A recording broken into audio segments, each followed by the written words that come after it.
Welcome to the Manifestation Babe podcast. My name is Catherine Zinkina, and I'm a manifestation expert, master mindset coach, and multiple seven-figure entrepreneur. I'm obsessed with helping you achieve everything that you once thought was impossible. If you're looking to massively up-level your life, your finances, your relationships, your productivity and success, then you have come to the right place.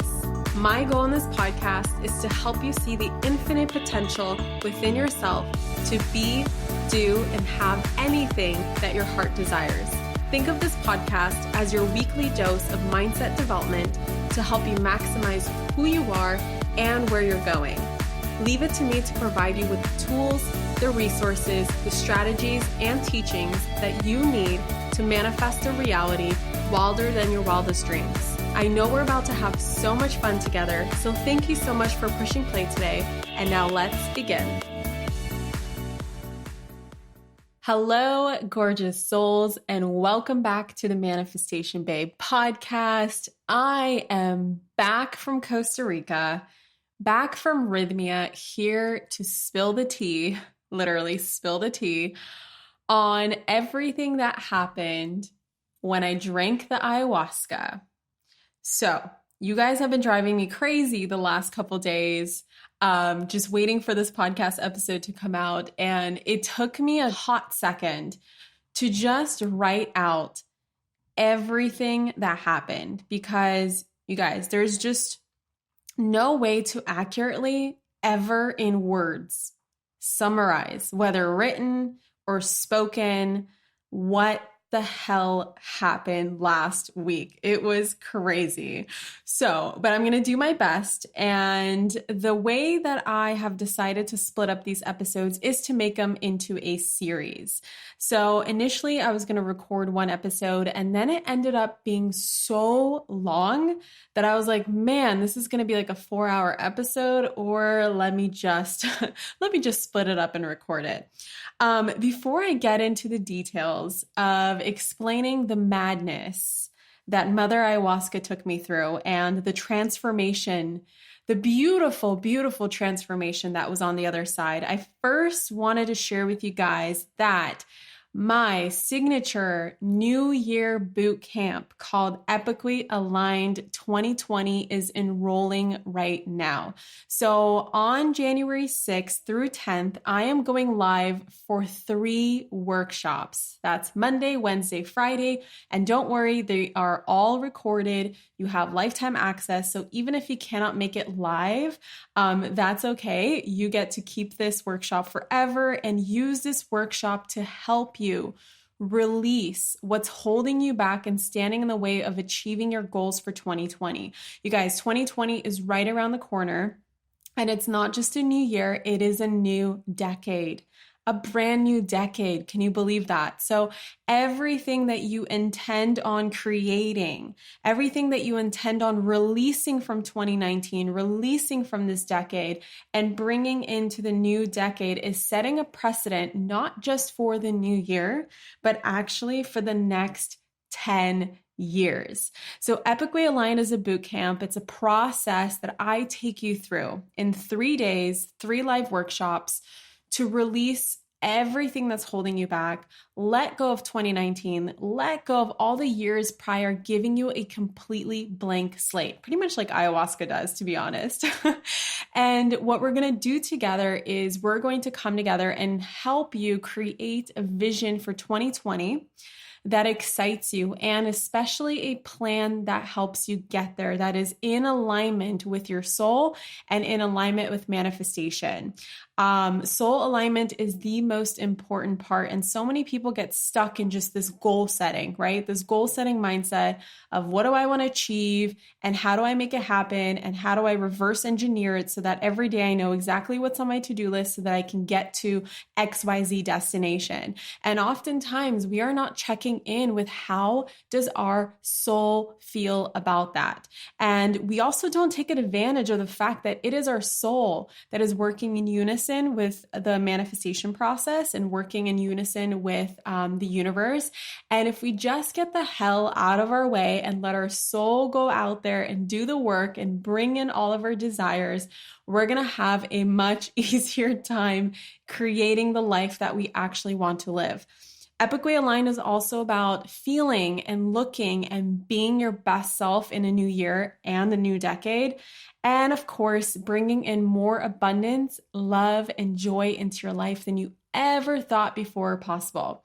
I have decided that even though this bootcamp is literally worth over $1,000 because it's that juicy and has that many amazing, incredible tools to help you, I decided to price it at a no-brainer price of just $111. That's it. 3 workshops, completely live with me, lifetime access, all recorded, so don't even worry if you can't make it live, and a community to support you all year long for just $111.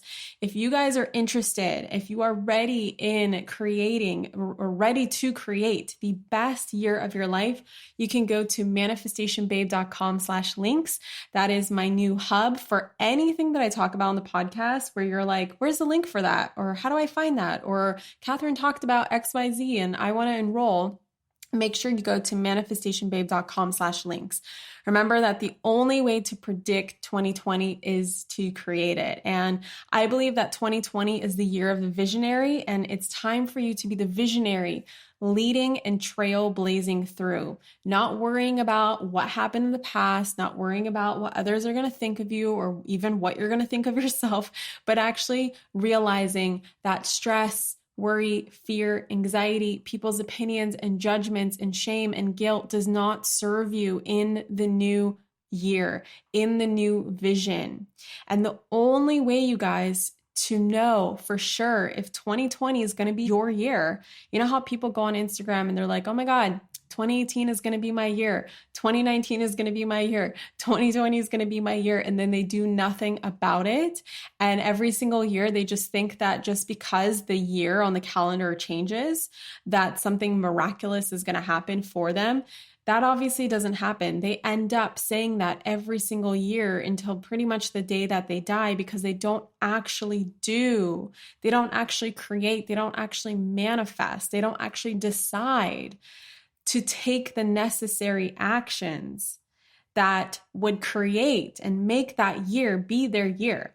And if you want to create that extraordinary life, you want to take your life from mediocre to good or good to great or great to extraordinary, you got to be able to do whatever it takes to make it happen. And Epic Way Aligned is that bootcamp where I will take you through my process. I've been hitting my goals and slaying them left and right since I started doing the Epic Way Aligned process myself. And now I want to gift it to you so that we can all live our best life. Girl, yes. Okay, manifestationbabe.com/links, and I cannot wait to see you there. All right, ayahuasca, you guys, let's get into it. So first of all, before you continue on with this episode, if you did not listen to episode number 116 of the who, what, when, where, and why of ayahuasca, this episode is going to be so out there and so esoteric and make absolutely no sense. It might kind of freak you out. So I want to make sure you get some context of what even ayahuasca is, why did I decide to go drink it, who drinks it, why would you drink it, when would you drink it, etc., etc.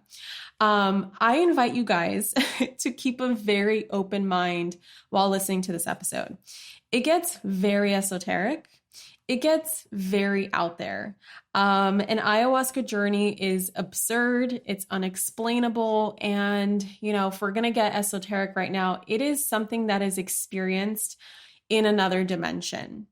That we currently do not live in. We live in the 3rd dimension, and I don't know what dimension ayahuasca happens in, but it is not this dimension. It feels like, I would say, not even like going to another planet. Like sometimes I would think about like, did I go to another planet and now did I come back to Earth and am I now adjusting to Earth? No, it's like going to another planet in another dimension and then coming back to Earth and being like, whoa, what the hell happened? So this episode is going to be my best way of sharing what happened in my 4 ceremonies. So, as I mentioned before, the episodes are split into 3 parts. So, part 1 is what you're listening to currently. And of course, there's a prequel to this. So, make sure you listen to episode 116 before you even go into part 1. So, part 1, I just want to talk about my experience at Rhythmia overall. I mentioned that I was not sponsored by Rhythmia, as there's a whole influencer program that they do. And I think it's really great because, people listen to influencers these days. And what better way to use influencer marketing than to inspire people to do the deep, deep, deep inner work that relieves them of a lifetime of trauma and just brings them peace and freedom and trust in themselves. I think it's just so brilliant. But I was not invited as part of the influencer experience, nor did I want to be a part of the influencer experience because I just wanted to go and have my own experience. I wanted a very unbiased journey at Rhythmia. I didn't want to, while I was there, especially now looking back, hindsight is 2020, of course. I could see how I would have struggled being, sponsored to experience Rhythmia for free in exchange for, some podcasts about them, which I'm already doing, some posts about them, which I have already done. I've pretty much done everything, but it's just on my own time. And to be honest, at Rhythmia itself, at least for the first 4 days, I really struggled. And I was, I struggled to not isolate myself. I so badly wanted to isolate myself and not talk to anyone because I was processing so much. I mean, so much was released from me.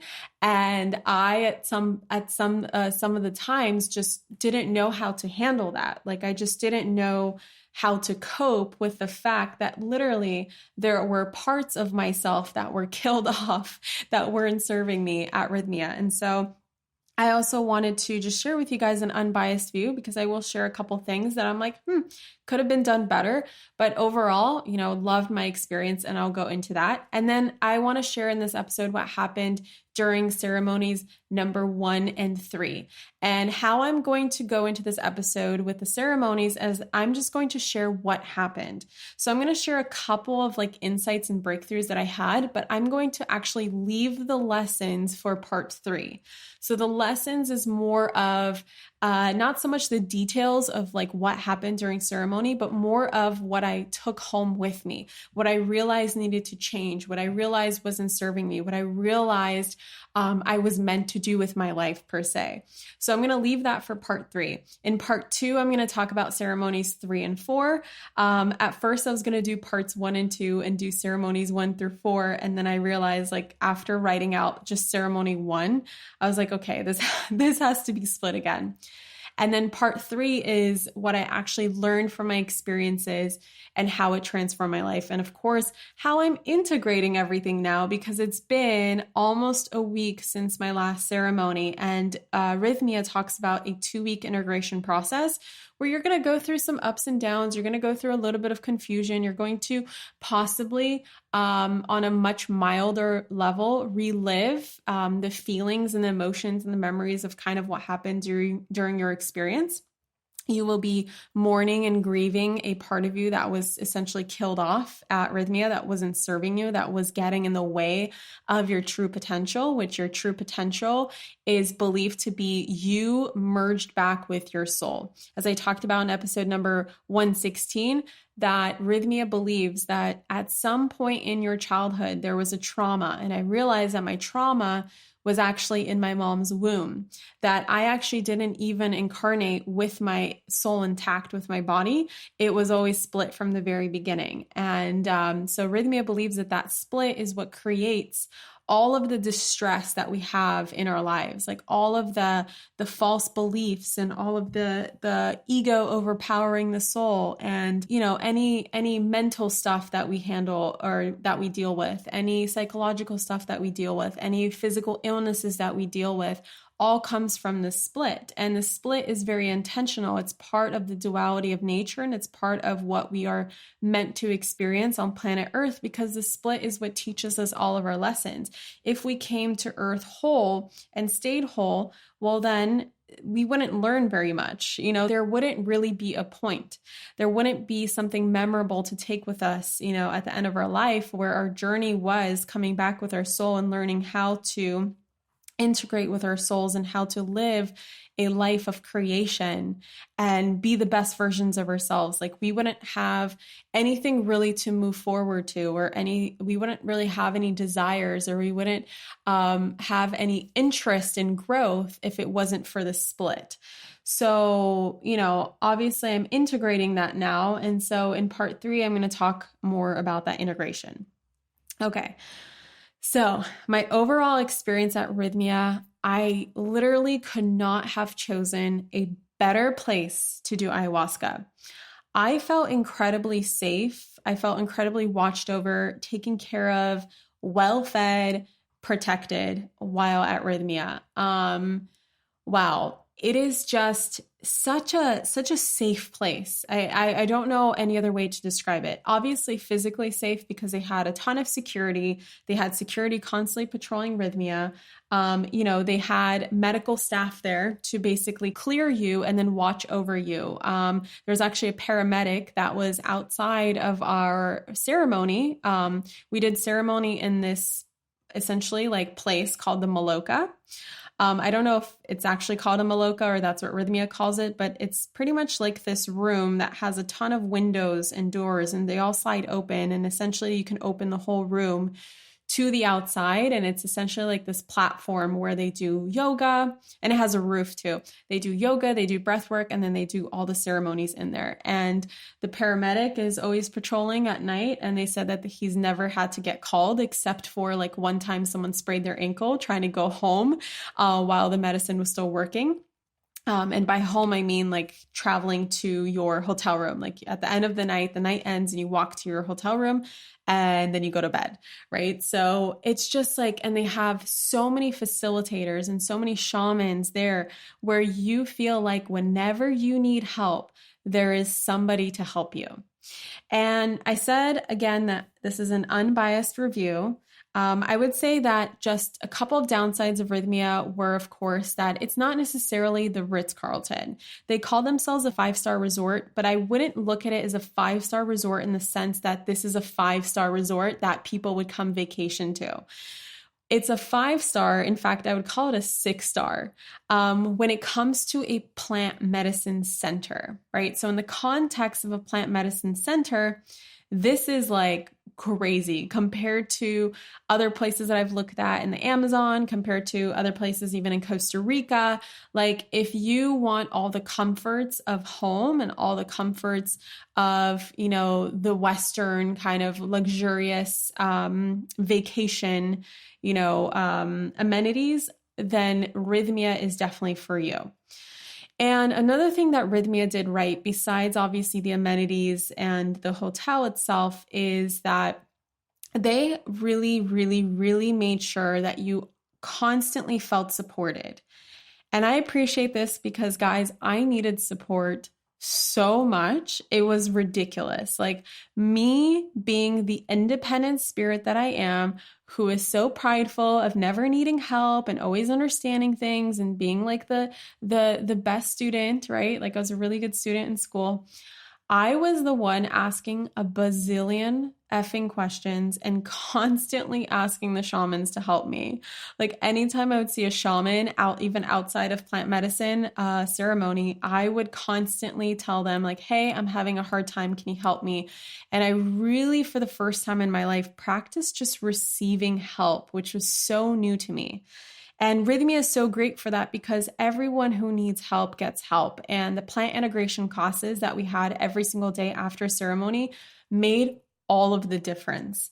It brought so much peace of mind and clarity to me, especially when I was confused for about half of my ceremonies. And just even knowing that there is absolutely nothing really that you could see or experience that someone at Rhythmia who works at Rhythmia has not seen or worked with or experienced, and that they know and have a basic idea of what's going on, especially since the facilitators have done like hundreds of plant medicine ceremonies, and they just know that everything is good, everything goes okay. say there is nothing that can hurt you except for what you think will hurt you, meaning that you can only self-judge yourself. You can only punish yourself. You can only feel guilt or shame or darkness within yourself. There's nothing outside of yourself that is harming you, right? There's nothing outside of yourself to figure out except for just the fact that this plant medicine is a journey inside of your soul, inside of your mind, inside of you to figure out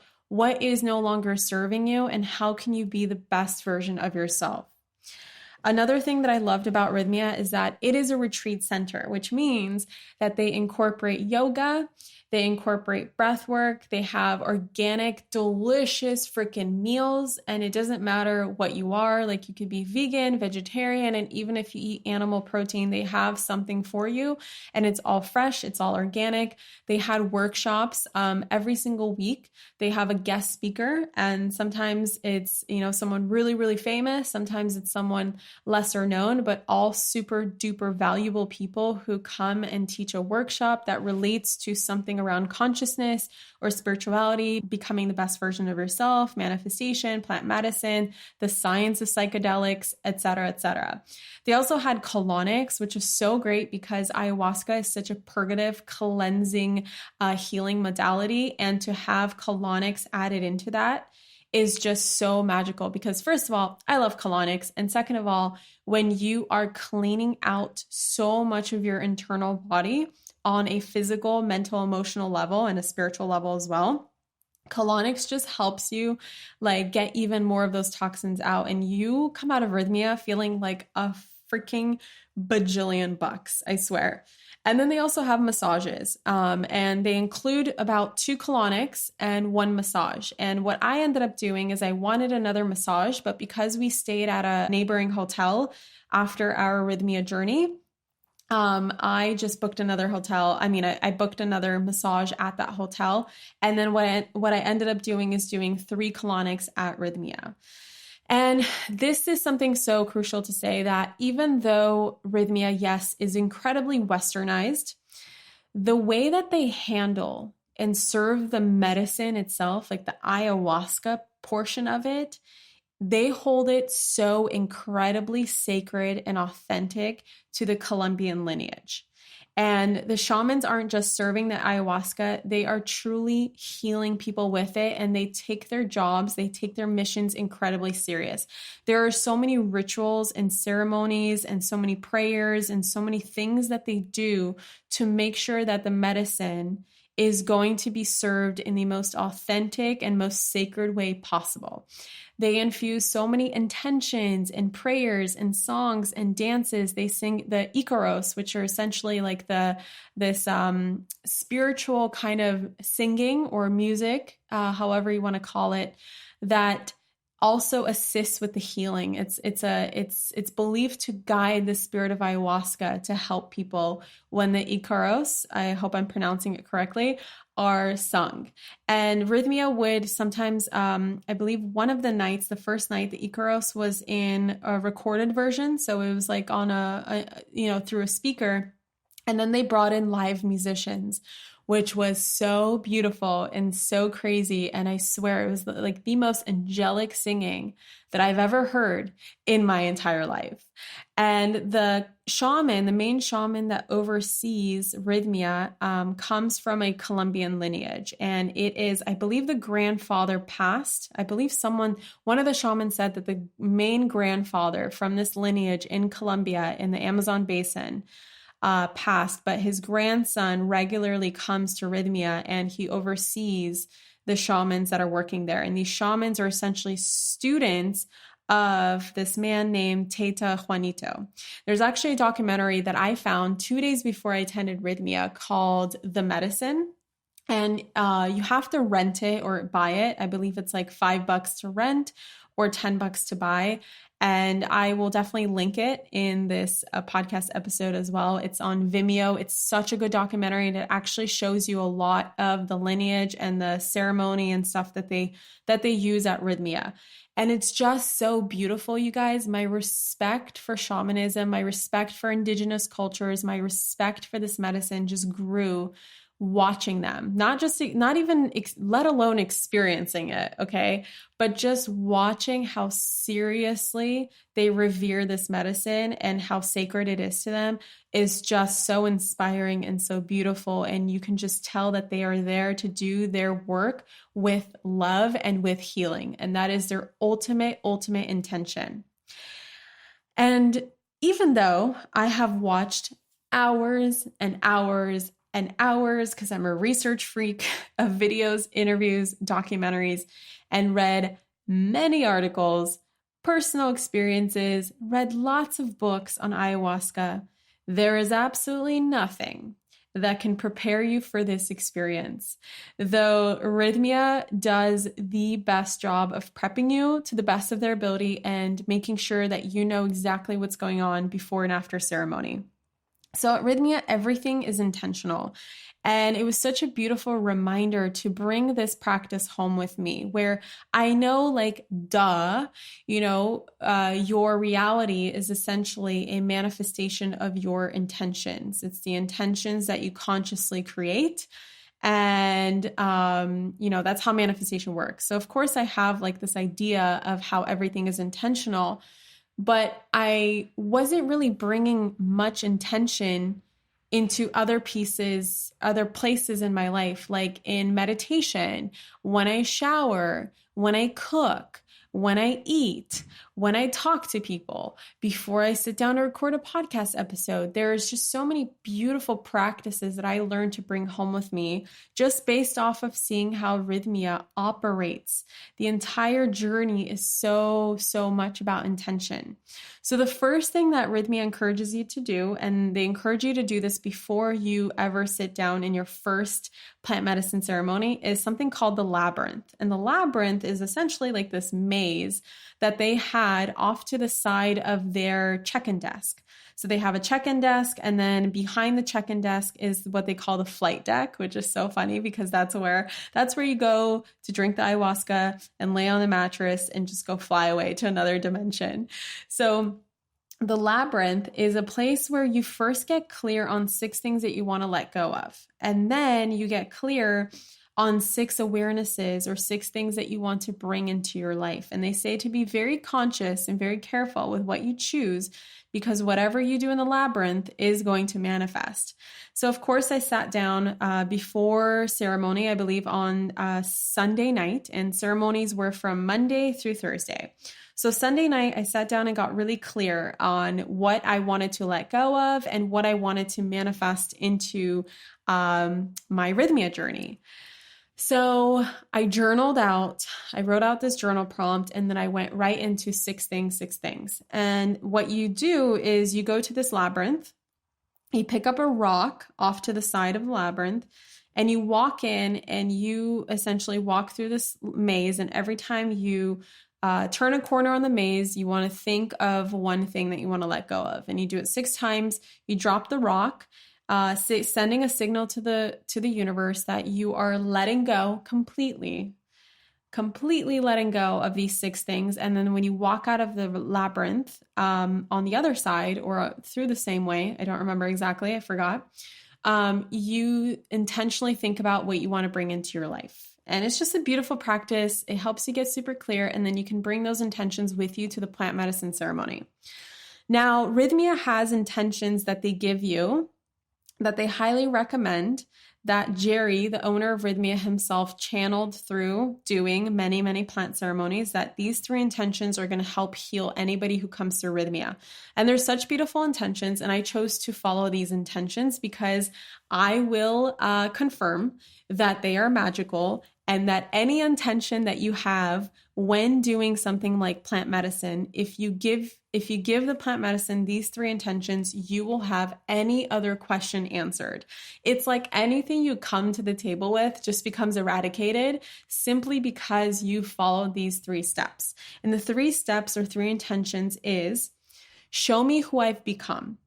And what show me who I've become means is show me not how I see myself or how others see myself, but show me the truth of who I've actually become and where am I holding myself back.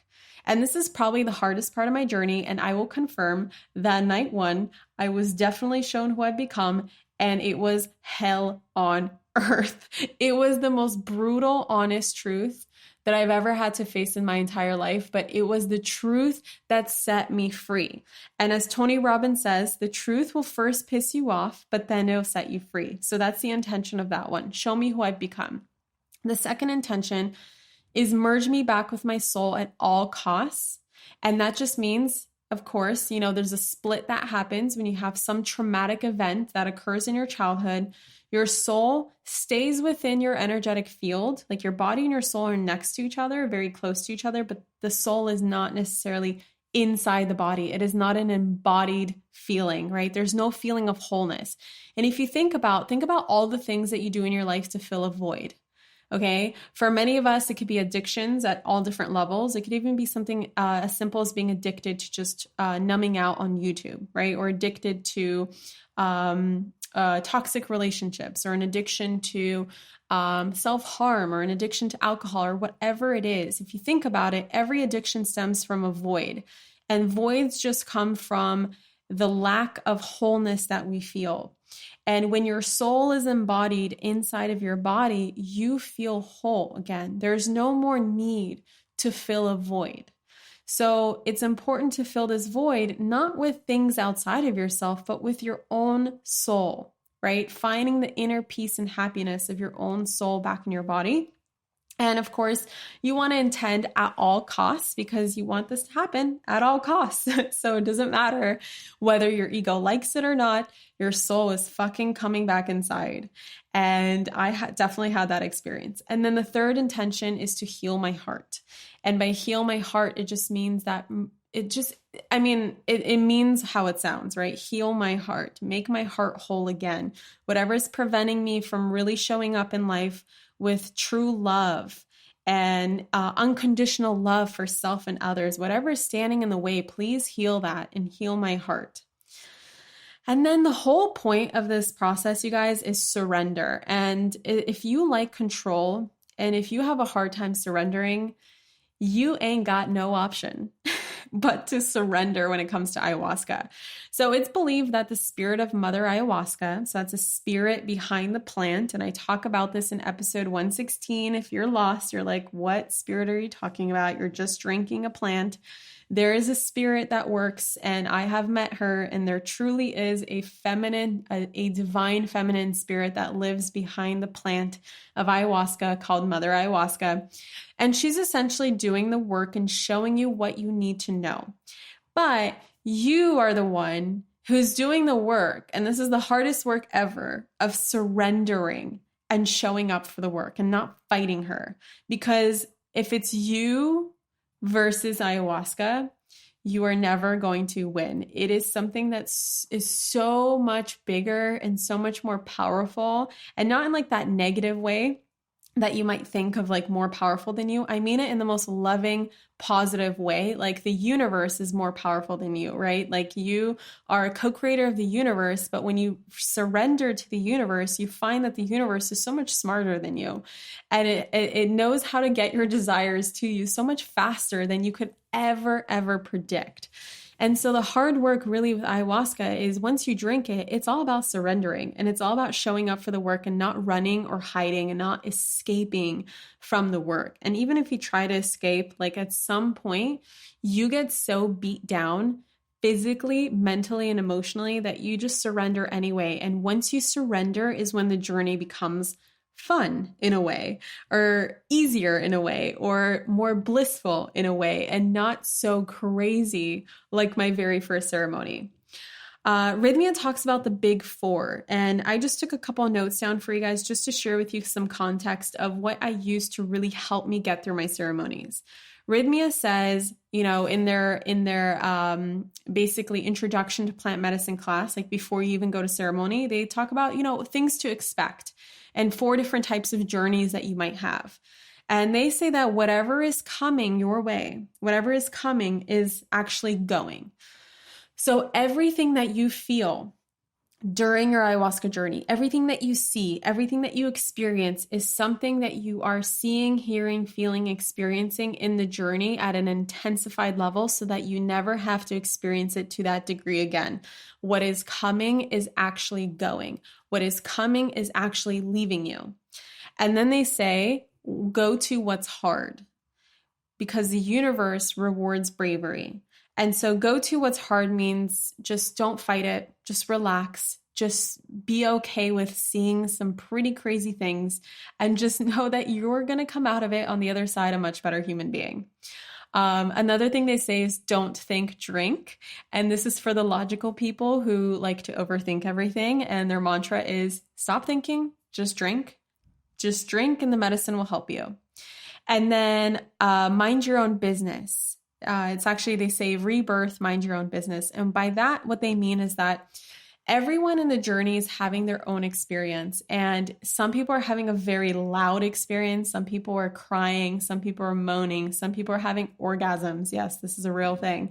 Some people are running around screaming, and it is very easy to get caught up in other people's stuff and allow other people's journeys to scare you or trigger you or cause you sadness or whatever. And it's believed that when we're all together in the room, all 86 of us or however many are in a room together, we are actually one. So we become one, and we are all healing everything together. But at the same time, sometimes when you're going through your own thing, you might get distracted by someone else, and it could take away from the healing that you need to do. And so they say, mind your own business. And then the 4 different types of journeys that you could have. I have had mainly 2 types of journeys. So the 4 different types is body. Body just means that you might be experiencing shaking, you might be experiencing sweating, crying, laughing, purging. And by purging, that means vomiting, and that can also mean diarrhea. And that's just something leaving your body. And you actually want to purge. A lot of people are very afraid of vomiting or having diarrhea when they're drinking ayahuasca. But I promise it actually feels better to purge than to hold it in and just sit there in your bed nauseated all night. And then, of course, emotions, as crying and laughing and stuff like that. You might feel fear. You might feel anxiety, you might feel worry, you might feel dread. All of these things are completely normal. And as I mentioned before, and it was my mantra, so I really got good at reminding myself of this. What is coming is going. What is coming is going.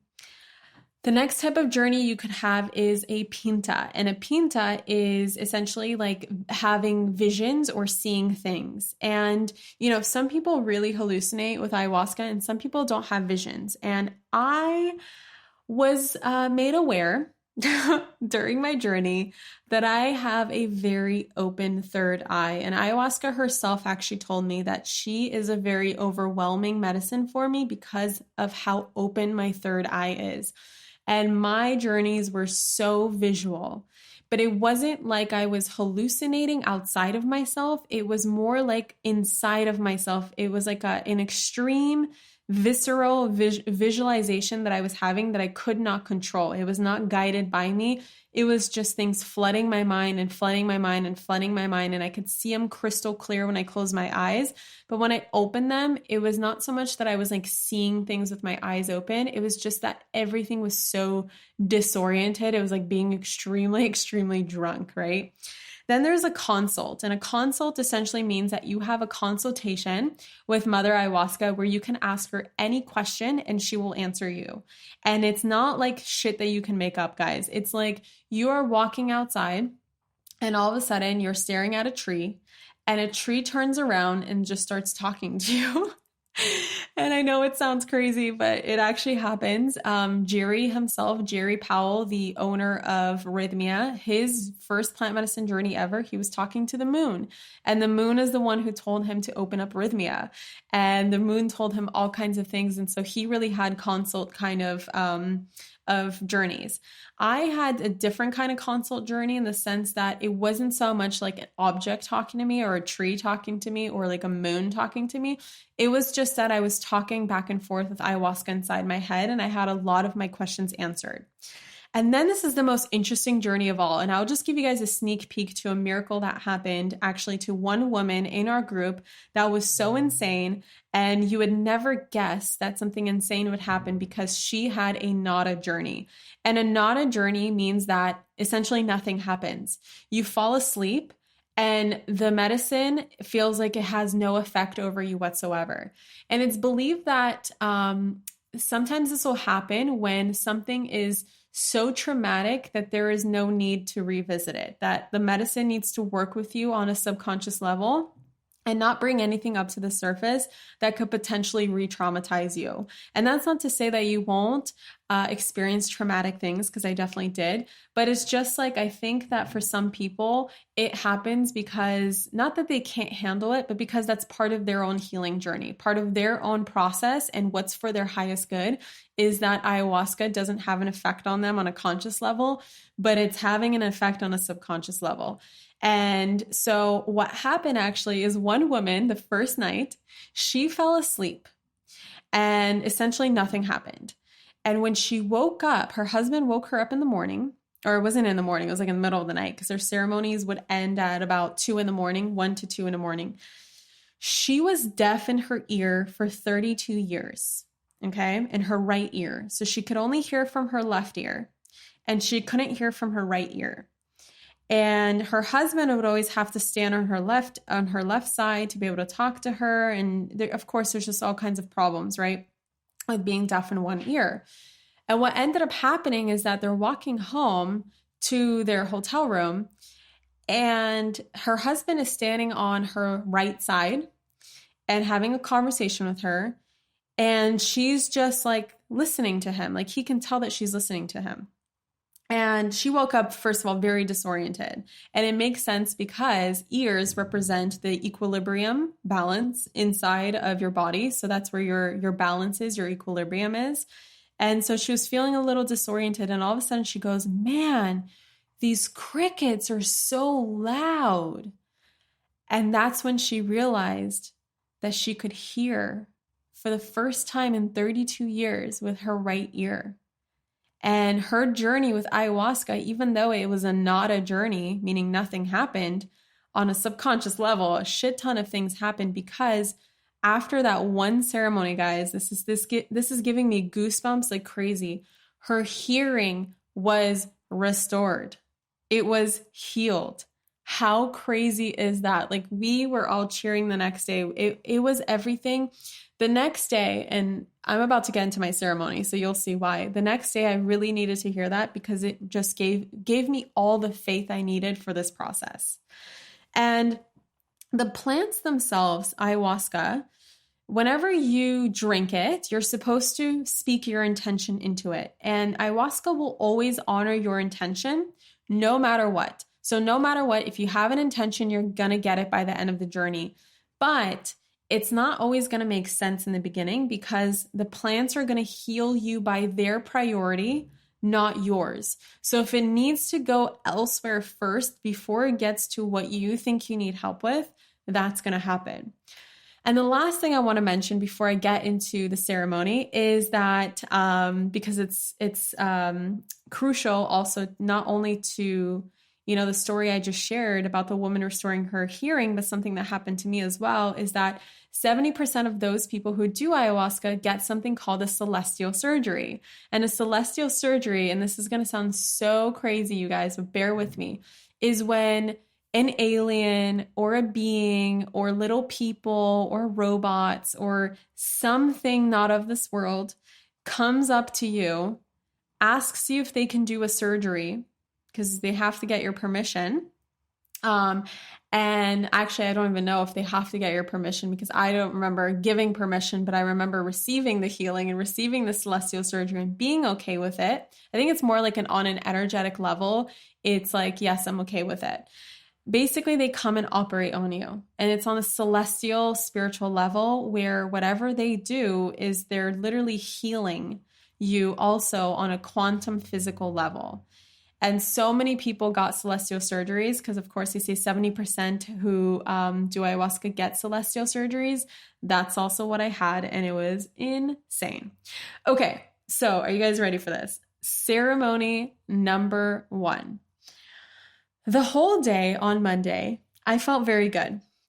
I felt very excited. I was calm. I remember, we were all lining up outside of the maloca, which again is the place where the ceremony takes place. And Rhythmia is like very, very, very, very, they're very protective and they're very systematized, and they make sure that everybody in the room is supposed to be there and that no stranger randomly walked into the Rhythmia campus and made their way inside of the plant medicine ceremony. And there was actually a guy, there was a couple people who weren't medically cleared, but they could still come in and join the ceremony in the sense that they could be in the energy of the ceremony and they could take ayahuasca out of a tincture. So a very, very low dose of ayahuasca, but not the actual thing. And there was a guy who had type 1 diabetes who ayahuasca raises your blood sugar levels. So God forbid, if he would have actually drank ayahuasca, he would have gone into a diabetic coma. So that's why Rhythmia has a whole clinic and medical staff that clear you to make sure that those who are drinking ayahuasca are supposed to be drinking ayahuasca, right? And those who aren't won't be drinking, but I believe that they let them into the ceremony. At least that's my perception. And they have like this whole system where you have to fob yourself in. You have like a fob on your key. You have to check in, and they give you these like tokens that you have to give as well. And I think the tokens represent more of an energy exchange. Like, here's my token. Thank you for the ayahuasca. I'm not sure, but there's like a whole system. So it takes some time to get into the maloca. After we got in the maloca, about 30 minutes went by and they announced the rapé. And what the rapé is, and this sounds also crazy, you guys, is rapé is like this mixture of herbal medicines grounded up. So it's in grounded up form. And it's grounded up tobacco mostly, as well as some other herbs. And what they do is they literally blow it up your nose.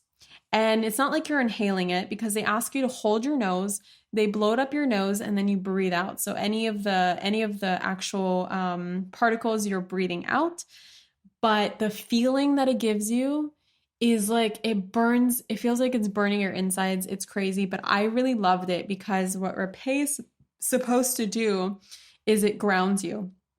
It actually clears you out. It clears your channels. It opens up your crown chakra, opens up your third eye, opens up your other chakras and prepares you for ayahuasca. And it works very well with ayahuasca. So I got the rapé and I absolutely loved it because it grounded me and calmed me down completely.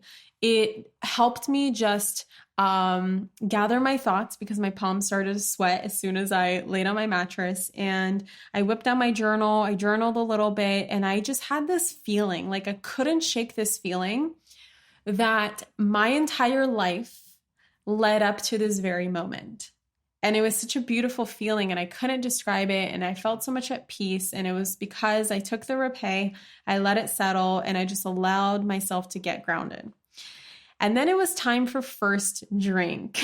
And this is like the most uncertain moment of your life, because you literally don't know what you're signing up for, but you're just standing in this line, and the shamans, and again, they're praying over it. They're, before they actually serve the medicine, what they're doing is they are singing the Icaros, they're summoning the spirits, they're praying, they're chanting, they make like this whole celebration out of the fact that the medicine is about to be served. And then every time someone goes up to drink the medicine is served in this shot glass, and the shamans are praying over every single person, praying over every single shot glass of ayahuasca that they're serving. And then your job is to say your intention into the ayahuasca. So I said in my ayahuasca, thank you for showing me who I've become. I took the shot glass and then it was down, right? I was like, all right, there's no going back now. It's down. So I sat on my mattress and I waited. About 45 minutes in, I got, like, honest to God, thought I was going to have a nada, because I felt so sleepy and so tired and so relaxed. And I was just like, oh man, good. Like a part of me was like, good, because I wasn't ready for whatever was going to happen. Maybe this will be my nada. Maybe I'll fall asleep, do some subconscious work. It's going to be an easy night, right? Oh no. About 5 minutes after that thought crossed over me, it hit me and it hit me hard. And the only description I have for what ayahuasca feels like in its peak state is that you feel extremely drunk and extremely high at the exact same time. And if you've never been drunk or high, then I can't help you. I don't know how else to describe you, but if you've ever smoked marijuana or drank a ton of alcohol, like just imagine doing both of them on both extremes, right? Being really high and really drunk at the same time and just combining them.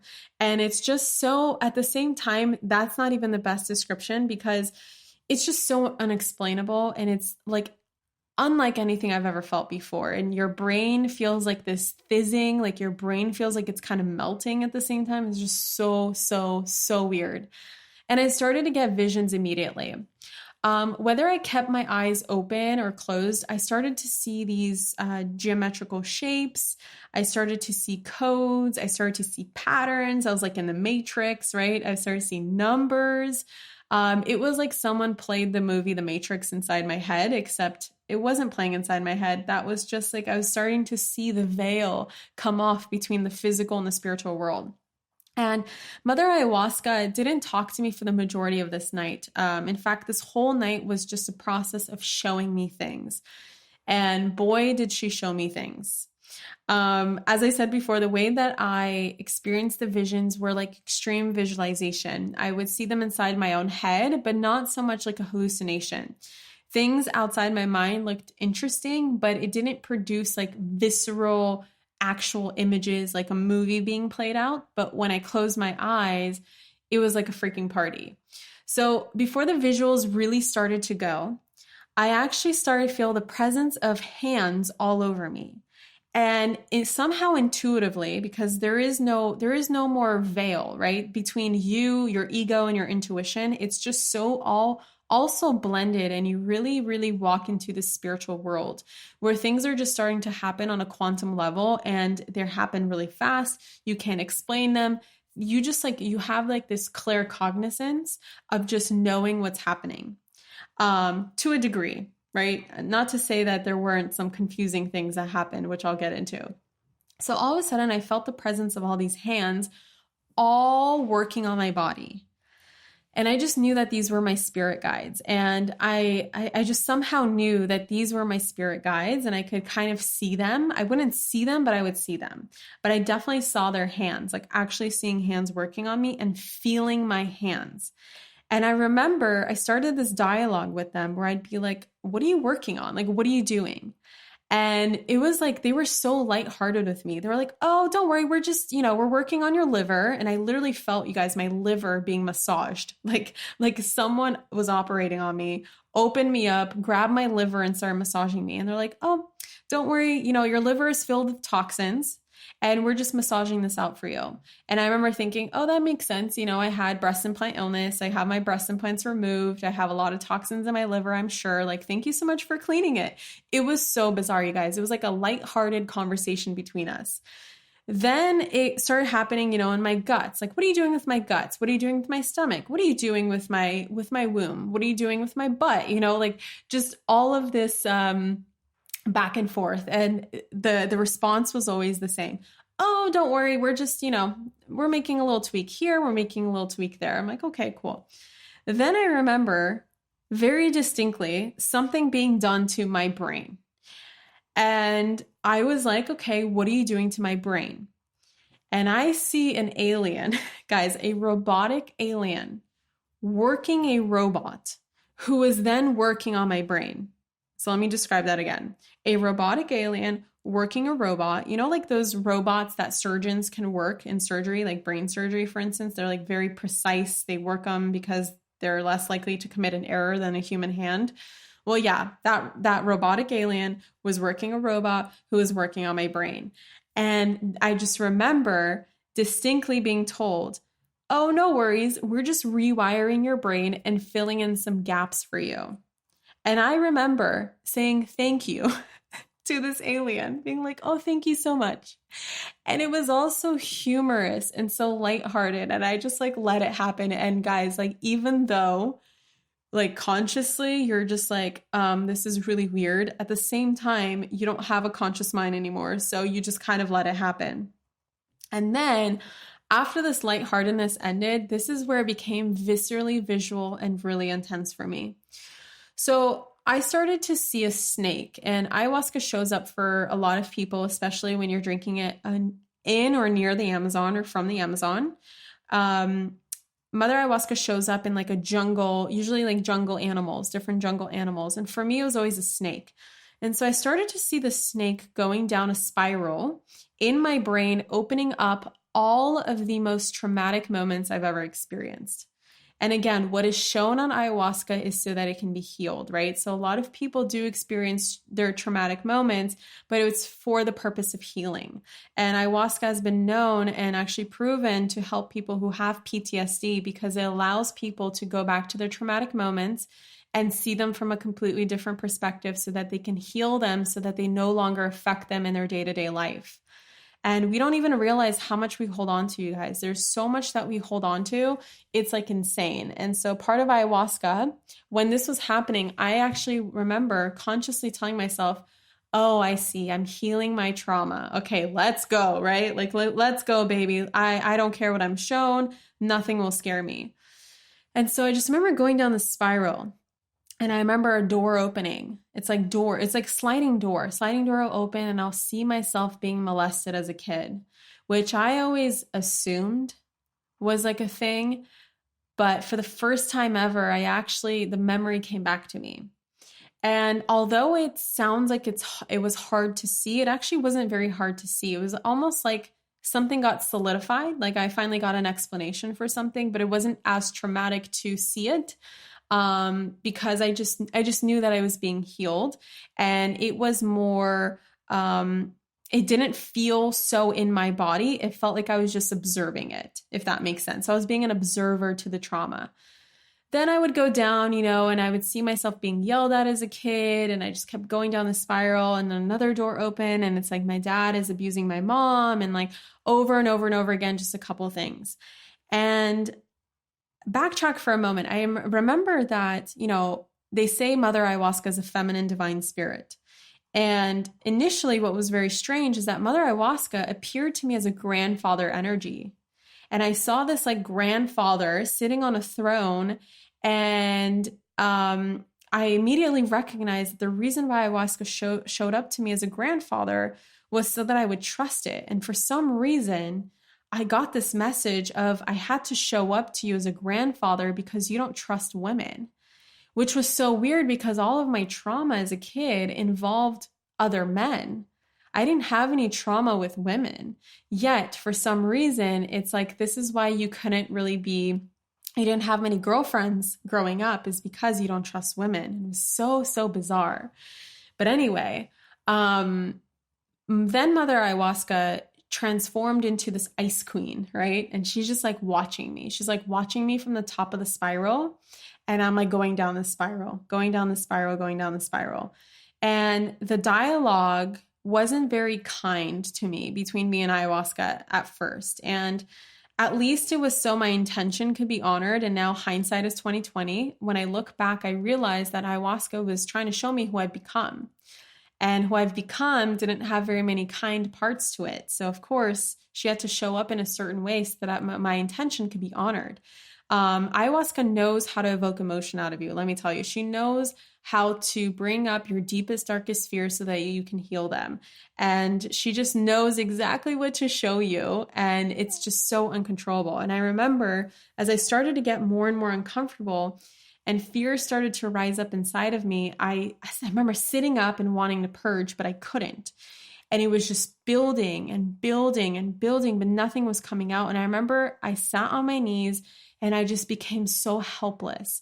And I started to struggle, and I started to try to fight the medicine. And it was in this moment that I sat on my knees again, a little bit higher, like trying to shift, maybe if I can shift my body, this will stop. And I felt a shaman come up to me and he started blowing on my neck. And for some reason, I knew it was a shaman and it was a male shaman. Started to blow on my neck from behind me to move the energy, because that's the job of the shamans. They're constantly walking around looking for people to help, looking for people who have stagnant energy that they can't seem to work through. So they just will blow or will chant or will fan them off or will spray them with something and or bless them or whatever it is to just get the spirits moving, get the energy out of the maloca. Whatever energy is no longer serving you, get it out of the maloca. And I remember feeling so relieved by this shaman blowing on my neck until I opened my eyes and I looked behind me and there was nobody behind me, guys. I was trying to thank the shaman. There was nobody behind me. And I felt the blowing on my neck in like 3D. Like it felt like it was happening in real life. And when I looked behind me, I remembered and I saw that there is only a wall behind me. What? So, looking back now, ayahuasca works on the quantum level. So oftentimes the shamans also work on the quantum level. So it's very common that a shaman could be working with you from a distance. So they just because they're also drinking the medicine. They just know who to go to, what people need, and they can work on you, whether they're physically standing next to you or not. So if you're having a hard time, there's always help, whether it's physically or on a quantum level. And I remember being like, okay, this is so weird, but whatever. I calmed down for a bit. And then I felt a presence stand over me and forcefully push my head down. And it was just like, I remember someone grabbing my head and just pushing me down and just pushing me down. And all of a sudden, my head was just on my mattress and it couldn't be pushed down anymore, but it kept getting pushed down and kept getting pushed down. And I felt like my head just being smushed into the mattress. And this is when things got really confusing and dark for me. So in hindsight, I believe I went to hell. It definitely felt like hell, or at least my version of hell. All of a sudden, I started seeing thousands of eyes looking back at me. Like eyeballs, guys, single eyes, thousands of them just looking at me from trees, looking at me from the darkness, looking at me from rooms, from doors, doorknobs were eyeballs everywhere. And then I started to see demons. And then I started to see a ball of really dense energy, just really dark ball of energy. And it's so dense. And I just knew that it was my dad. So weird. I could just tell my dad is inside of this dense ball of energy. And then this very dark voice told me, oh, Catherine, you think you're so good and you think you're so cool and so amazing, but you are made from evil. And this is evil. And I remember just constantly saying, you're made from evil. You're evil. Evil is your dad. You're made from evil. This is evil, and evil is your dad. And then I started seeing all of my friends and family laughing at me. I just remember Brennan and, my team members and my parents and some of you guys coming into my world and just laughing at me and saying that I'm worthless, I don't mean anything, and that my life is meaningless. And then it got even crazier, guys. It sounds crazy, but it got crazier. I lost complete sense of myself completely. I was not in my body. I had no body. I had no idea who I was. It was the most bizarre feeling ever, but it sucked. It was like purgatory. And I remember thinking that it was going to last forever. And whenever I would try to fish up images of people who I knew in my life, like Brennan, I'd hear a voice go, who is that? Who's Brennan? Who's Catherine? What's an INTJ? I remember literally being like, what's an INTJ? Who are you? What are you? What are you doing? And I would think of my mom. Who's mom? I would think of my dad, my stepdad. Who's dad? Who is that? Who are you? Who's Catherine? And I just, guys, it was in this moment where I was actually having the thought of, what the fuck did I do? What did I drink? Why am I here? Why did I put myself here? And this voice kept laughing at me, making fun of me. And after about what felt like an eternity of this, an eternity of purgatory, I finally came back into my body and got somewhat of a sense of myself. And then I heard the shamans announce the second cup of ayahuasca to drink. So every night they announce 2 cups. And then the last night, it's kind of like a free for all. You drink as much as you need. You drink as much as you want. You drink as much as your heart tells you to drink. And I remember getting up immediately, and everyone who got up started to laugh in unison at how fast we got up to get the second cup. It was like a military operation. It was like, all right, we're going to announce the second cup. Everyone just flew out of their mattresses because you guys, like the mattresses are spread all throughout the maloca, and everyone just like got up, shot up to go take the second cup. We literally took the mantra, don't think, drink, seriously. So I remember standing in line and feeling like I got some comic relief, right? I needed that comic relief so badly. And for just a moment, I was sober. And then as I'm standing in line again, I just kind of felt myself going back in. And as I drank my second cup, again, I thanked the ayahuasca. Thank you for showing me who I've become. And as I laid on my mattress, I felt this impending doom approach me. And it was in this moment that I again was like, oh, fuck. Okay. All right. I already felt so raw. Like you just feel so raw. Like you have no defense mechanisms. You have no other option but just to go through the process. And the first thing that came to me after the second cup was my mom. And I thought of my mom, but for some reason I couldn't picture her face. Instead, all of a sudden, and I will spare you the details of what actually has happened because this is a real life thing that actually happened to my mom. I lived out my mom's trauma, you guys. I went into a memory of hers. I went into her body. And I lived it out on a very physical, visceral, emotional, spiritual level at least 20 times over and over and over and over again. And every time the memory would finish, it would like shake. It's like the box would shake and I would do it again. The box would shake and I would do it again. The box would shake and I would do it again.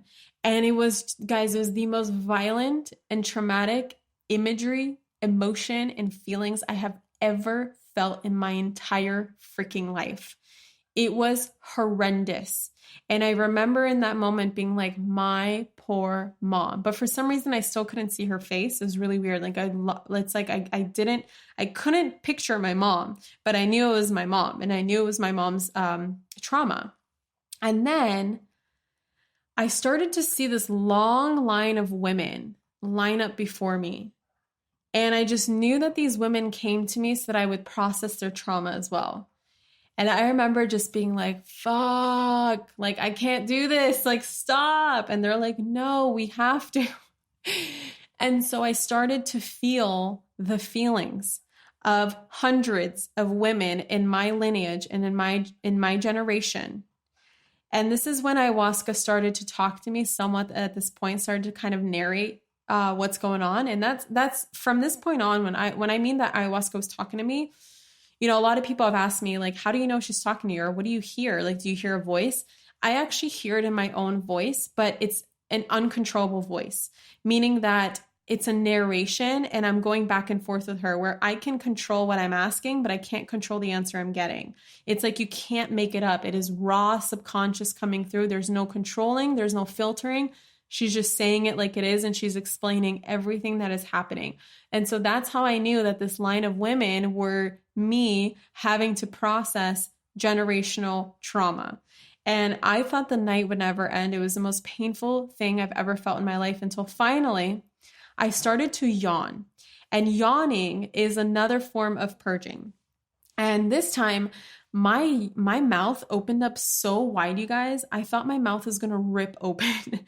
And immediately, you know, I got the download or the narration that these are my ancestors purging, and that they haven't purged in a really, really long time. And that is finally their opportunity to purge.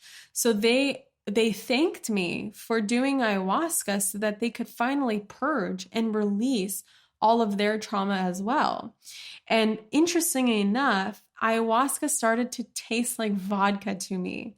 And the aftertaste in my mouth was vodka. And every time I would drink ayahuasca past this night, I would always get the aftertaste of vodka. And you guys know that I'm Russian, so that's where it's coming from. But it's just so interesting.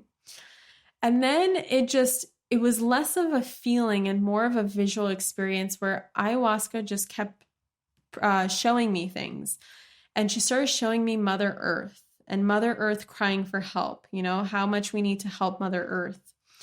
And then I just felt my heart just opening up to indigenous cultures all over the world. And I saw them crying for protection and letting me know to let the world know that we needed to help them. And they are so threatened, people are so threatened by them, especially people in power are so threatened by them because they are the wisdom keepers of the world. And they are the ones who created this, channeled this medicine for us. And they're the wisdom keepers, and they're here as part of the healers of Mother Earth. And we keep destroying them. And we just keep eradicating them and taking their rights away and all of this horrible, horrible stuff. And I just remember being like, wow, part of my purpose in this lifetime is to help the indigenous cultures. And then I started seeing politicians in the US. Like I saw Trump, but I didn't see them as I didn't see them as, the way that, you would see them on TV or meet them in person, but I saw them as they actually were. It was so bizarre. What I actually saw was little children crying who are just begging to be healed. And I saw President Trump as a little boy, just hiding in a corner, feeling helpless, feeling threatened, feeling broken, and just crying and begging to be healed. And then I saw America, I saw a visual of the United States just being built off of broken and shattered bones and just built off of so much negative energy. And I just saw that, obviously the whole world needs it, but US especially needs more light workers to come and rebuild this country. And it was just so crazy what I was being shown. And then again, I saw millions of eyes. And finally, I will tell you guys what these eyes mean because it's so random. It's so confusing. It was so traumatic. I kept seeing eyes. I still see eyes, guys.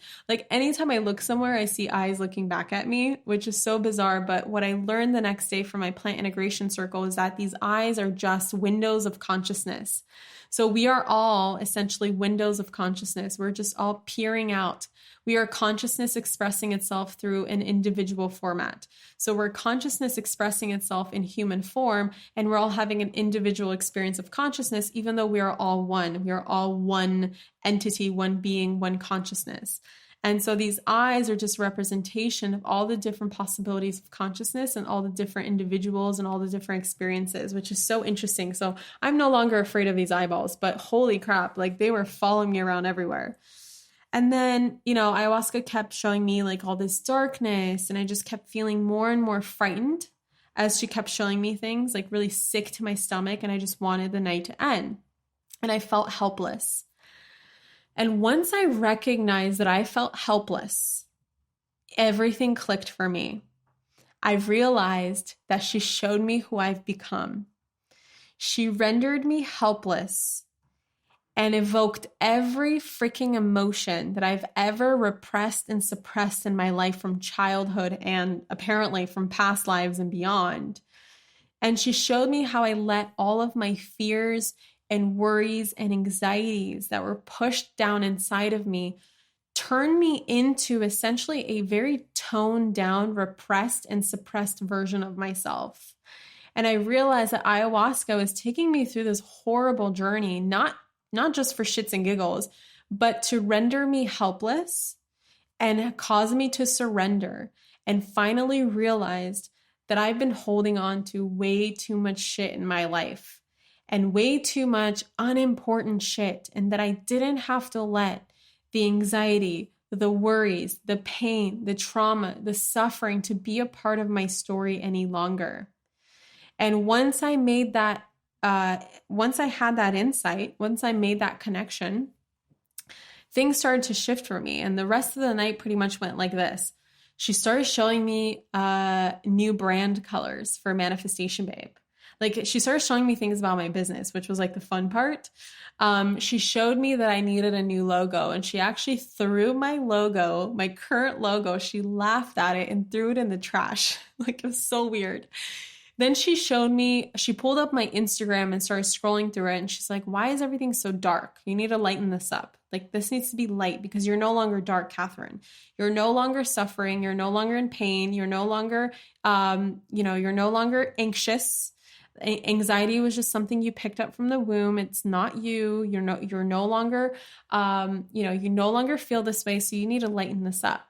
And she showed me, she was like, you've had all these fears about growing your account. How do you expect to get to this number? And she showed me a number of followers, a huge number of followers on my Instagram account. She said, I'm going to take you to this level. Like, you're growing to this level, but you're blocking yourself because how can you expect to get to this level when you're so afraid of the level you're currently at? And I was just like, my mind was being just so blown. And I was like, wow, you're so right. And then she kept showing me like really beautiful things too. She showed me how much love I had in my life between me and Brennan and that we were destined to be together. And then she showed me, I asked her, show me at my highest potential. If I decide to transform my life, show me what I could possibly create. And if she was like, you know what, if you let go of your current identity, this is what's going to occur. This is you at your highest potential. And she took me to an audience of 20,000 people. Like, I literally appeared on a stage in front of 20,000 people. And as that happened, she cleared my throat chakra. I saw this like light go through my crown chakra and out of my throat chakra. And she said that I would now be able to speak my truth freely because I let go of all the fears that were preventing me from doing so. And she also said the reason why I've had so many fears around like public speaking and sharing my truth and worrying about people's opinions is because I'm an open, clear channel, and I always have been, and I've always been connected to infinite intelligence, but I've been dishonoring infinite intelligence by not trusting that I could literally create anything and everything that I wanted out of flow and surrender. And this was so shocking to hear because, so many of you guys could look at me and be like, oh, Catherine's so good at manifesting and she's so tuned in and tapped in. And I get these messages all the time, but I was not believing it myself. I was still being so analytical and logical about the way that I was doing things, very masculine approach still. And so she was like showing me like, no. You are a clear channel for divine intelligence and it's time for you to trust it. And that was the last message I got that night. And then it was done. And when it's done, it's so bizarre. The shamans, they, after, 5, 6, 7 hours, they start to slowly light some candles, bring some light in. They turn on the lights. They turn on some very light music. They play a gentle tone to kind of bring us back into our bodies. Then we do an integration circle. We just like share our experiences. And I was the only one, you guys, who had this kind of experience. Everyone had blissful, amazing experiences because they called it the introduction to ayahuasca night. So it's apparently very gentle. It's a very gentle brew. It's a very gentle experience. That's how it's supposed to be. But nope, me and one other guy went to hell that night, and everyone else are having such a great night. But for me, it actually changed the next night, where the next night was my quote unquote blissful night.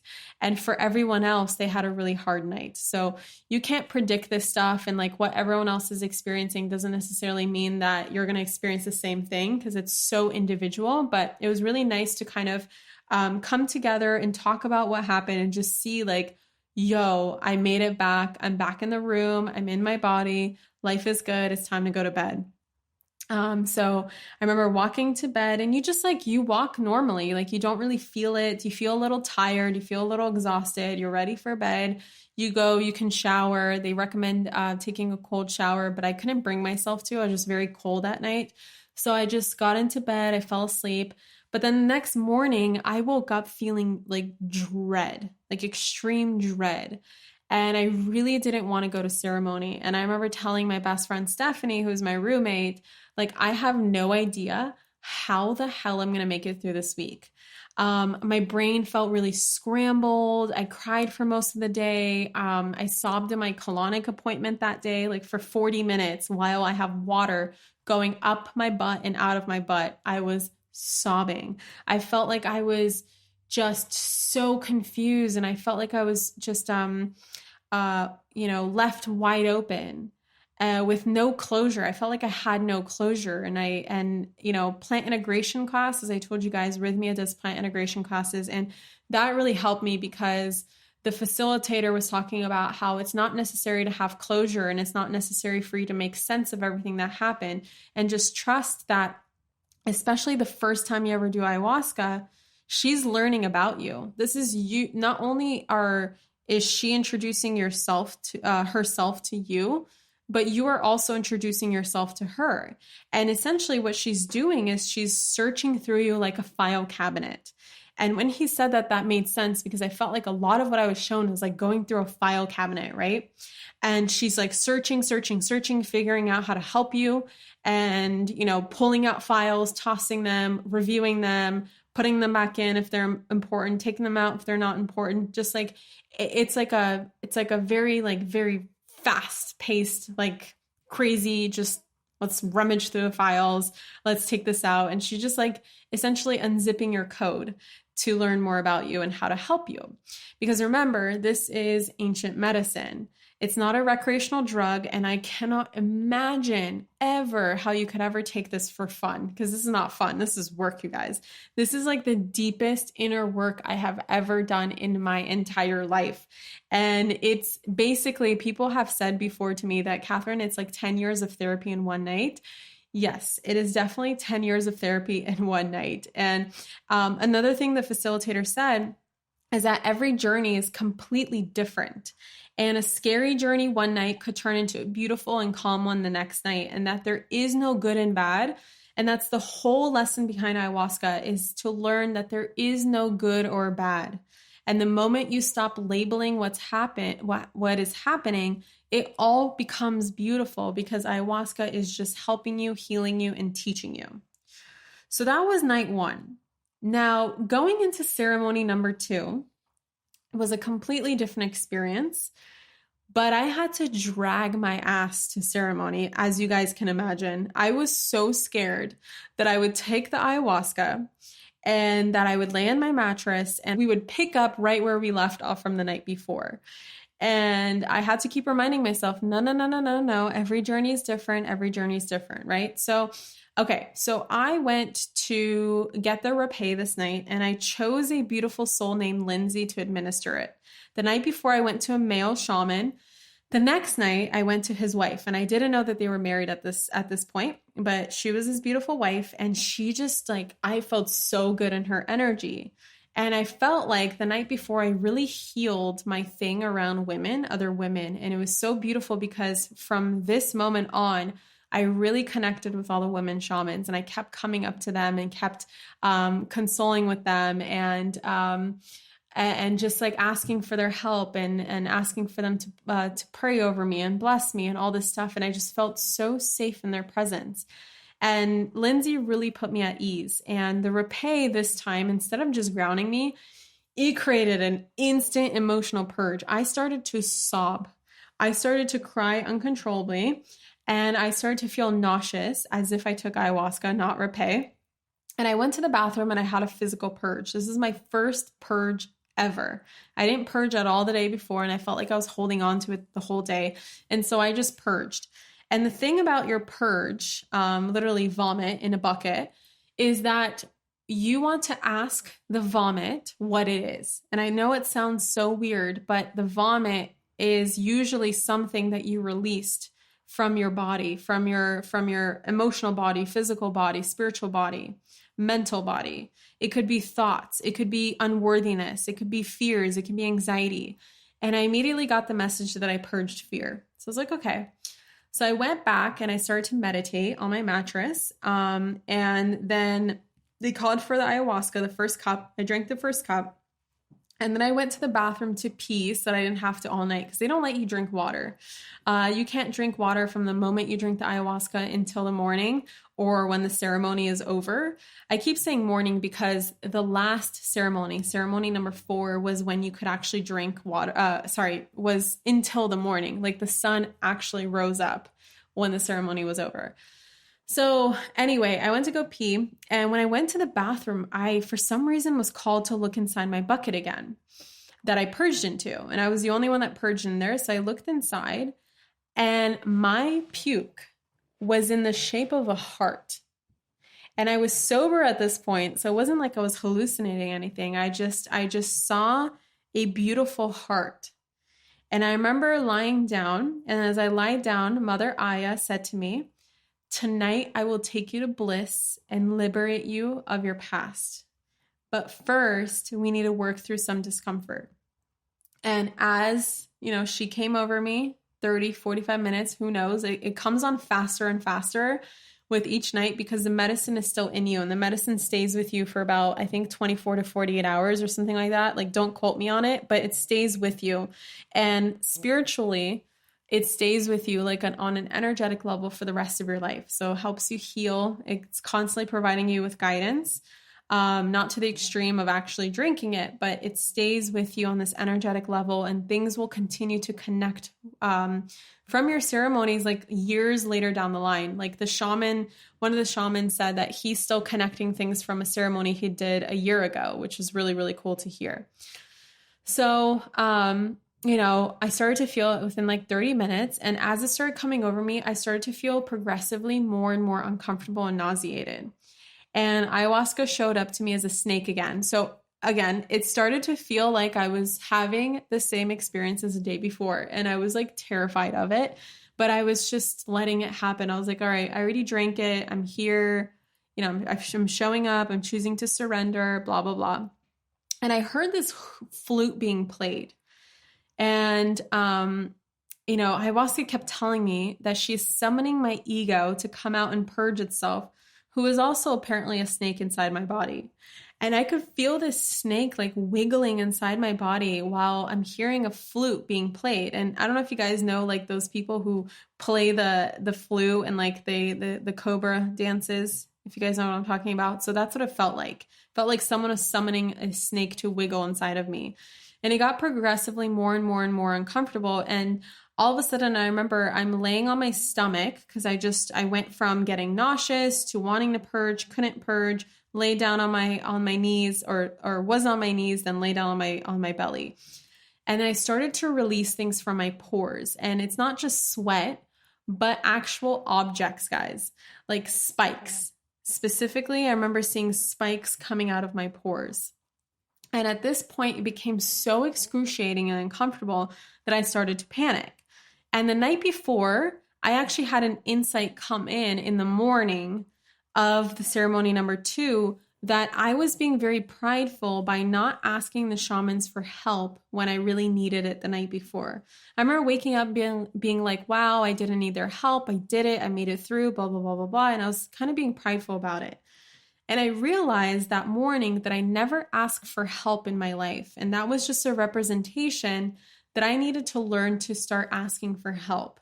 And ayahuasca told me that if I ask for help, I would be rewarded for it. So I immediately remember when I was getting really uncomfortable, I raised my hand. And I remember looking at the shamans in front of me, raising my hand, waving my hand, and nobody's coming up to me. Nobody's paying attention to me. They're looking at me, but they're looking past me. And I started to panic, and ayahuasca goes, no, if you want help, you go get help. And then I just felt everything in my being get up and make a beeline for Christian, who is the shaman that was serving the medicine the night before. And I remember coming up to him and I'm like, hey, I'm really struggling and having a hard time. And I sat right like on my knees in front of him, and he's like sitting up in front of me. And he's like, okay, just relax, just relax. And he started to fan me off. And start to use all these tools that the shamans use. Like they have fans, they have feathers, they have fans that are in the shape of, they have like plants, these like mini palm tree looking plants that are in the shape of a fan. And he's just like waving things over me, chanting over me, praying over me, doing all these things, rubbing herbal lotions all over me. And then another shaman was behind me, fanning me down and rubbing my back and just moving the stagnant energy. And I could just feel the movement of the darkness just leaving me. And all of a sudden, a shift happened. And I went to a deep trance. And a white owl appeared. And this owl opened me up to the darkness that was surrounding me. And I just remember this owl above me. And the only way I can describe this, and I actually have somewhat of a confirmation that I learned the next day, that she took me to source. And source tends to appear to you when you're doing plant medicine as a big ball of blinding light.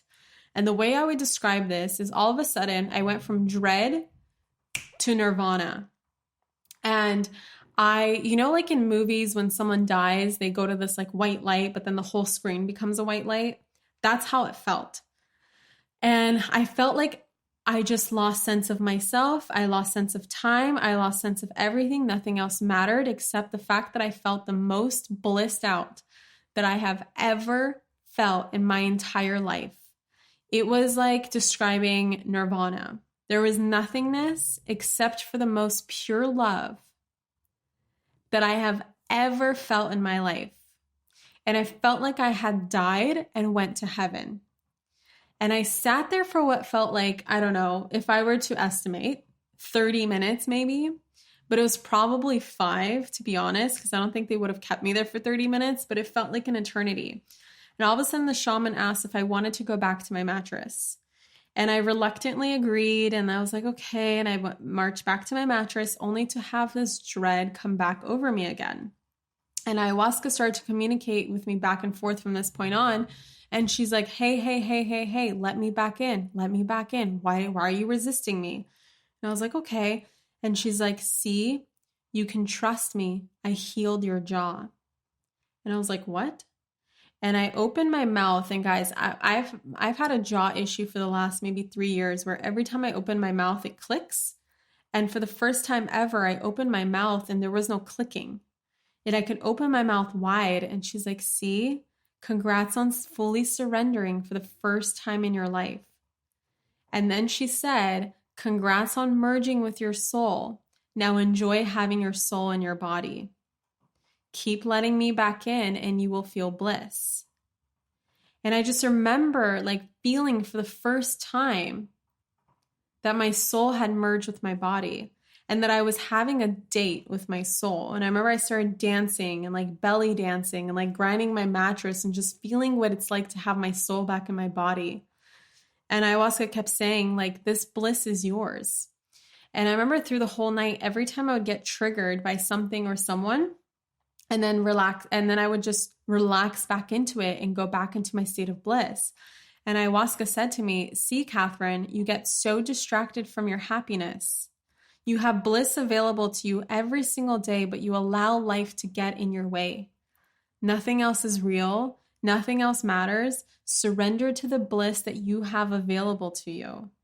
And it was just so beautiful. It was like we played this game. She allowed me to practice what it was like to have inner peace of mind without letting the daily life distract me. When people would cough or sneeze or cry or laugh or run around or walk around or anyone would talk, which not many people are talking, to be honest. Everyone's having their own journey. But like if the shaman is like talking to someone or telling them to calm down, I kept getting triggered. And then I would play this game where I would just practice relaxing and feeling peace for the first time in my life. And I remember in the middle of ceremony, in the middle of this game, this woman gets up and it sounds like someone's talking over an intercom. Like it just sounds like it's kind of in this world, but kind of not in this world, like coming from a distance over an intercom saying that she's leaving the ceremony. And she's like announcing the fact that she's leaving ceremony. She doesn't want to be a part of it. And it was said in a really creepy and disturbing way. And it caused me to like temporarily panic until I realized when she had walked out of the maloca, simply by walking out of the maloca, I realized it was like a realization on 2 different levels. On one level, I saw her soul follow her and be like, no. We were going to merge.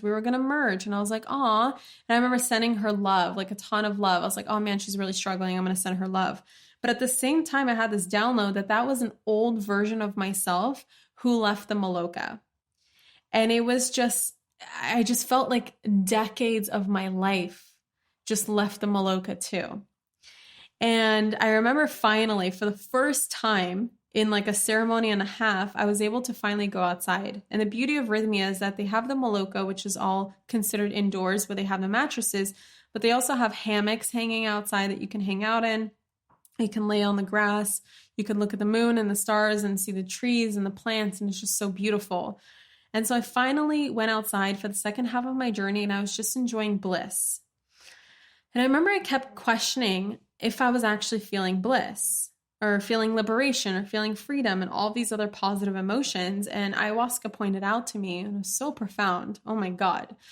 She's like, see, how come you can recognize fear, anxiety, worry, and all the negative emotions? When you feel them, you know what you're feeling. You're so familiar with them.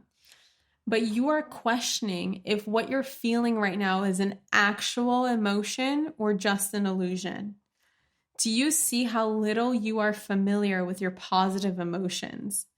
And I was just like, whoa, okay, you're so right. This is peace. This is liberation. This is freedom, and I get to keep it, and it is mine. And that was like the breakthrough that I dwelled on for the remainder of the night in the hammock. I think I fell asleep for about an hour outside. I was just feeling so much peace for the first time in my life, you guys, like a peace that I could not describe. I felt love for my body. I truly felt like what it was like to have my soul in my body for the first time since my mom's womb, or first time ever. And I was like dancing with my soul. I remember I just kept dancing and moving my hips, and just like I felt so feminine and so free. And then ceremony was over at around 2 a.m, and we did a closing circle. And before we went to bed, I walked up to the shaman and I explained to them what happened, how I was being guided to ask for help and no one came up to me. And so I basically marched my ass over to them. And I was talking about how my experience and how I felt like I died. And the shaman was like, yeah, you definitely did. A part of you died tonight. And the whole part about ayahuasca isn't the fact that you're going to die, right? Like you feel like you're dying or you feel like you have died, but it really is about rebirth. And part of the merging of the soul is for you to experience a death, so that when you are reborn, your soul is merged back with you, so that you can end a chapter of your life, a massive chapter, and start a completely brand new chapter with your soul intact, so that you can feel whole, so that you no longer chase things that are coming from voids or coming from distractions, so that you're no longer numbing pain. And a lot of my my ceremonies, which will be in the next episode, 3 and 4, had a lot to do with figuring out how I've been repressing and how I've been suppressing and how I've been escaping truly feeling my emotions, and how society teaches us that our emotions mean weakness, and how society really represses and suppresses the feminine divine energy, and how that's what's creating this imbalance in the world. And all of our troubles and pain and suffering is coming from the fact that we're not recognizing that masculine energy and feminine energy are just as powerful as one another. They're just opposite in nature, and they are needed for us to basically save the world, save the planet. Like a lot of this healing that we have to do as light workers is through embodying more of that feminine energy and respecting the divine feminine. And feeling whole again, so that we are no longer pursuing things for selfish reasons, but we're realizing that what we are pursuing has to be for the highest good of all involved. And so that was really such a beautiful, beautiful, profound experience. I was so relieved to have night 2. And then I went to bed. And the next day, surprisingly, was very, very hard for me, because I felt like I felt such high highs. And then, what I felt in ceremony was like, I mean, how do you compare to the high of going to source, right? Going straight to source, being source, and then coming back. And so anything in comparison just felt so low for me. And there was lots of processing and lots of crying. And I remember I didn't want to be around people. And I felt like I was learning to be myself all over again. And I was just like really giving myself an opportunity to heal. And then it all changed. Every single just sadness and frustration that I felt changed in ceremony number 3 and number 4, which I will be saving for the next episode. Yee! Got to give you guys something to wait for. So as you can tell, this is why I obviously recorded ceremony 1 and 2 separately from 3 or 4, because we're already an hour and 45 minutes into this episode. So I hope you guys enjoy this episode. I cannot wait to continue and share with you what happened in ceremony number 3 and 4. And then, of course, what happened after the ceremonies, after Rhythmia, how I'm integrating, what I really learned. I'm curious to hear from you guys. Send me a DM, tag me on Instagram, leave me a comment, let me know what you thought of this episode. And I'm just so curious to connect with you guys because that's my experience. If you guys have not signed up for Epically Aligned yet, go to manifestationbabe.com/links. This is the Manifestation Babe New Year's Eve party where you will literally create and manifest the best year of your life yet. And I will share with you all the tools and processes so that you can step into the new decade as if you took ayahuasca, but without taking ayahuasca, because I'm going to show you how to release everything that is no longer serving you, giving you a completely blank, clear slate, helping you heal your past so that you can step into a new future, feeling light, feeling free, feeling liberated, and feeling at peace. All right, so manifestationbabe.com/links, and I will catch you guys in the next episode. Love you so much. Thank you for listening. Mwah. Bye. Thank you so much for tuning into today's episode. If you absolutely loved what you heard today, be sure to share it with me by leaving a review on iTunes so that I can keep the good stuff coming your way. If you aren't already following me on social media, come soak up the extra inspiration on Instagram by following @ManifestationBabe or visiting my website at manifestationbabe.com. I love and adore you so much and can't wait to connect with you in the next episode. In the meantime, go out there and manifest some magic.